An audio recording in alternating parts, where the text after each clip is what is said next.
Hello guys, welcome back to my channel and this is Kiran. So round one में seat allocate होते ही बहुत सारे स्टूडेंट ने बहुत सारा क्वेश्चन किया है एंड आप यहाँ देख सकते हो मेरे लास्ट वीडियो में लगभग 116 कमेंट्स हो चुके हैं। ये देखो कितने सारे क्वेश्चंस स्टूडेंट के दिमाग में चल रहा है। तो अभी ऐसा है कि जोसा ने एक नोटिफिकेशन जारी किया है instructions to candidates. I hope ये इंस्ट्रक्शंस काफ़ी होगा आप सबके डाउट्स को क्लियर करने के लिए। ये सारे इंस्ट्रक्शंस अभी हम लोग एक बार देख लेते हैं। तो यहाँ पे सबसे पहले बोला गया है कि जितने भी डॉक्यूमेंट वेरिफिकेशन होगा वो सारे के सारे ऑनलाइन होंगे, आपको फिजिकली रिपोर्टिंग सेंटर में जाने की ज़रूरत नहीं है। एंड उसके बाद बोला गया है अगर किसी स्टूडेंट को किसी भी राउंड में अगर सीट एलोकेट होता है तो उसे पोर्टल पे लॉगिन करना होगा, जोसा 2020 के पोर्टल पे, एंड उसे ये सारी चीज़ें करनी होंगी पोर्टल पे लॉगिन होते ही। पोर्टल में लॉगिन होते ही आपको ये सारे स्टेप्स करने हैं जिसको मैं एक एक करके समझाऊंगी। पोर्टल में लॉगिन होते ही कैंडिडेट को विलिंगनेस बताना होगा कि आपको फ्रीज, स्लाइड और फ्लोट में क्या चूज करना है। अगर आपको ये तीनों टॉपिक क्लियर नहीं है तो प्लीज़ मेरे पुराने वीडियो को देख लेना जिसमें मैंने फ्रीज, फ्लोट और स्लाइड के बारे में अच्छे से समझाया हुआ है। नेक्स्ट चलते हैं सेकेंड पॉइंट पे जिसमें बोला गया है कि आपको डॉक्यूमेंट्स अपलोड करने हैं। तो मेरे लास्ट वीडियो में बहुत सारे स्टूडेंट ने पूछा था कि मैंने फ्लोट कर दिया है तो क्या मैं डॉक्यूमेंट बाद में अपलोड कर सकता हूँ कि नेक्स्ट राउंड में अपलोड कर सकता हूँ। तो ऐसा कुछ नहीं है, आपको जितने भी स्टेप्स बोला गया है, आपको एक्टिविटी लिस्ट में जितने भी चीज़ें करने को बोला गया है तो वो सारी चीज़ें करनी है, तभी आपको नेक्स्ट राउंड में जाने को मिलेगा, अदरवाइज आपकी सीट कैंसिल हो सकती है। सबसे पहले बोला गया है कि क्लास 10th का सर्टिफिकेट या बर्थ सर्टिफिकेट जो भी ऑप्शन में रहेगा आपको अपलोड करना है। सेकेंड में क्लास 12 का मार्कशीट या state of eligibility proof. Third में category certificate, EWS, OBC, NCL, SC, ST का जो भी आप पे एप्लीकेबल होता है वो अपलोड करना। यहाँ पे मैं एक बात करना चाहूँगी, यहाँ पे बहुत सारे लोगों को अभी भी कंफ्यूजन है कि किस फॉर्मेट का होना चाहिए, किस डेट का होना चाहिए। तो जितने भी ये कास्ट सर्टिफिकेट हैं आपको सेंट्रल फॉर्मेट में बनाना है। सेंट्रल फॉर्मेट मतलब जो भी वो साइन अथॉरिटी होगा वो या तो SDO होना चाहिए या तो उसके ऊपर लेवल का होना चाहिए। तो जोसा के साइट पे भी ये सेंट्रल फॉर्मेट वाला फॉर्मेट अवेलेबल होगा, आप चेक कर लेना। कैटेगरी सर्टिफिकेट के बारे में मैं और एक चीज़ बताना चाह रही हूँ डेट से रिलेटेड। आप यहाँ देख सकते हो बिजनेस रूल्स। बिजनेस रूल के पेज नंबर 54 पे चले जाना आप। तो ये रहा 54, जहाँ पे ये पेज 54 लिखा है उस पेज पे चले जाना। यहाँ पे एक चीज़ लिखा हुआ है कि जो कास्ट सर्टिफिकेट है 1 अप्रैल 2020 या उसके बाद का ही इशू होना चाहिए।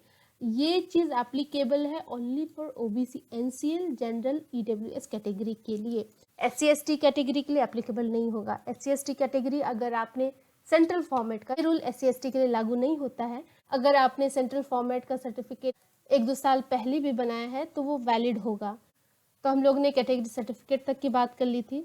उसके बाद है PWD सर्टिफिकेट, अगर आप पे एप्लीकेबल होता है तो वो अपलोड करना है। मेडिकल सर्टिफिकेट्स ये सबको करना है। उसके बाद OCI PIO कार्ड अगर आप पे एप्लीकेबल होता है तो। फिर पासपोर्ट, सिटीजनशिप सर्टिफिकेट अगर आप पे एप्लीकेबल होता है तो। फिर आपको क्रॉस्ड बैंक चेक या फिर पासबुक का फोटोकॉपी या ऑनलाइन अकाउंट का स्क्रीनशॉट अपलोड करना है। एंड लास्ट में आपको अपलोड करना है DS सर्टिफिकेट अगर आप पे एप्लीकेबल है तो। ये तो रही बात कि आपको विलिंगनेस बताना है, उसके बाद डॉक्यूमेंट्स अपलोड करना है, एंड थर्ड में आपको सीट एक्सेप्टेंस फी भी पे करना है। जनरल EWS एंड OBC के लिए 35,000 सीट एक्सेप्टेंस फी है and SC ST and PWD candidates के लिए 15,000 सीट एक्सेप्टेंस फी है। तो आप ये फी पे कर देना। उसके बाद बोला गया है कि जितने भी डॉक्यूमेंट्स आप अपलोड करोगे वेरीफाइंग ऑफिसर उसे वेरीफाई करेंगे एंड उसके बाद वेरीफाइंग ऑफिसर उसको वेरीफाई करेंगे एंड वेरीफाई करते वक्त अगर कोई इशू आया तो वो क्वेरी रेज करेंगे जो कि आपको लॉग इन करके देखना होगा अपने जोसा के पोर्टल पे। तो जब तक आप जोसा काउंसलिंग कर रहे हैं आप रेगुलर चेक करते रहना अपना जोसा पोर्टल लॉगिन करके कि सब कुछ सही है या नहीं है। कोई क्वेरी तो रेज नहीं हो गया है वेरीफाइंग ऑफिसर के द्वारा, तो आप हर एक घंटे पे चेक करते रहना। एंड उसके बाद बोला गया है जैसे ही वेरीफाइंग ऑफिसर आपको क्वेरी रेज करेंगे, आपको बिना टाइम गवाए वो सारी इशू रिजॉल्व करके करेक्ट डॉक्यूमेंट अपलोड करना है।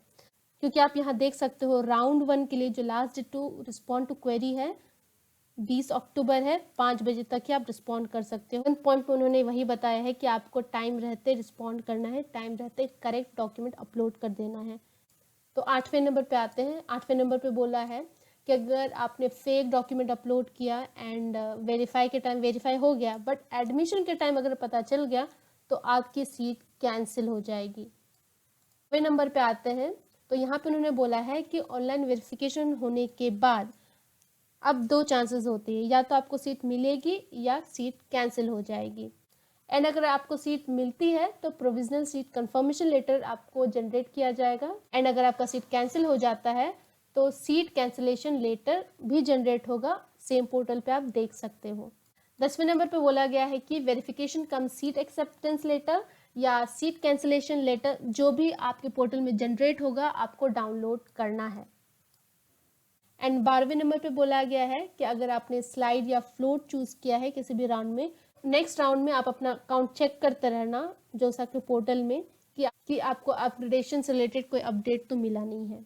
अब 13वें नंबर पे बोला गया है अगर किसी स्टूडेंट को NIT प्लस सिस्टम का चॉइस अलोकेट होता है एंड नेक्स्ट राउंड में उसे IIT सिस्टम से कोई चॉइस मिलता है तो वो स्टूडेंट पुराने वाले सीट पे क्लेम नहीं कर सकता है। ऐसे केस में जैसे कि आपको NIT से IIT मिल रहा है या फिर IIT से NIT मिल रहा है तो आप बार बार पोर्टल चेक करते रहना, बिकॉज आपको फिर से डॉक्यूमेंट वेरिफिकेशन करवाना पड़ेगा। उन्होंने स्ट्रिक्टली बोला है कि all the candidates who have been allocated a seat first time in any round have to follow the above instructions. इसका मतलब है अगर राउंड में आपको सीट एलोकेट हुआ है तो जितने भी इंस्ट्रक्शंस बोले गए हैं यहाँ पे आपको सारे फॉलो करने हैं, आपको सारे डॉक्यूमेंट्स अपलोड करने हैं, आपको विलिंगनेस बताना है फ्री स्लाइड फ्लोट में, एंड फिर आपको सीट एक्सेप्टेंस फी भी पे करना है। कोई क्वेरी है तो उसको रिजॉल्व करना है। 15 पॉइंट पर उन्होंने बोला है अगर स्टूडेंट को सीट पसंद नहीं आता है किसी भी राउंड में एंड वो जोसा के काउंसलिंग से एग्जिट ले लेना चाहते हैं तो विड्रॉ या एग्जिट ऑप्शन चूज कर सकते हैं। तो आई होप जितने भी आप लोगों के बेसिक डाउट्स थे वो सारे क्लियर हो गए हैं ऑनलाइन रिपोर्टिंग से रिलेटेड। एंड अगर अभी भी कोई डाउट है तो प्लीज़ कमेंट करके पूछ लेना सो दैट आपका सीट कैंसिल ना हो। तो आज के वीडियो के लिए बस इतना ही, मिलते हैं नेक्स्ट वीडियो में।